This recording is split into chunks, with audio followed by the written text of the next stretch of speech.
A big crowd of over 11,000 at the county ground, Swindon's best league gate of the season. Middlesbrough had led the table for most of the season, and in their ranks, Archie Stevens, the former Bristol Rovers striker. But it was Swindon mounting the early strikes. Kamara's ideas often showed, and that was Quinn knocking wide. And Parkin there, getting into a good scoring position, but perhaps shooting like the solid defender he is.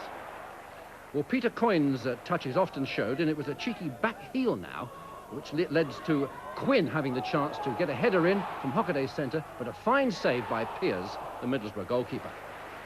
Well, Lee Barnard was amongst the game's real hard workers, and it was a throw-in from him, which led to Quinn making a chance which Bamba struck too near to the excellent keeper. It was half an hour gone before Middlesbrough threatened as an attacking force, but Gary Hamilton was to shoot rather hurriedly and certainly well wide. The second half, though, saw Middlesbrough threaten better. And Fraser Digby had to be in the right position and move quickly to show the reactions to block that one. A controversial goal arrived, Coyne combining with Hockaday. Now watch Steve White. Does he stop the goalkeeper, getting to the ball before White himself knocks the loose ball home? Well, the referee allowed it. He was in a good position to make a decision, and certainly White enjoyed his 10th goal of the season. White was to move on and to have a fine second half. It was his coordination sending Quinn in, but the shot again finding the keeper perfectly positioned. But how about this for good goalkeeping by the Swindon keeper, Fraser Digby, down there at Slaven's feet and up to knock that one away from Archie Stevens. And finally, it was some lovely skills by man in form Steve White to make himself an opening. He combines with Bamba, and who says third division players can't show high-class skills? Look, the sole of the foot to make the opening, but the angle's a little too acute.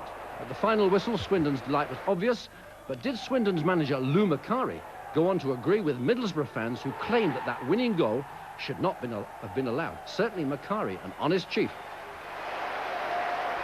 Yes. He was fouled. Yes. Yes. Well, in my opinion, I've got to be honest about decisions, but that's what I seen. I thought he was fouled, but there was a lot of other decisions before that which I didn't agree with. Sure. I wasn't too sure because where I was sitting if Steve White actually fouled him, actually made contact, but the intent looked there. So obviously I assumed that he had made contact. Rather ironic that a foul on the goalkeeper should decide such a big game. Well, I'm saying it looked a foul. Yeah. Obviously you can play it back on television. Sure. If it was, it was, but still, Swindon have won 1-0, that's all that matters to me. And the Middlesbrough fans were complaining to us that the pictures must show that you fouled the goalkeeper. Yeah, I don't think I did.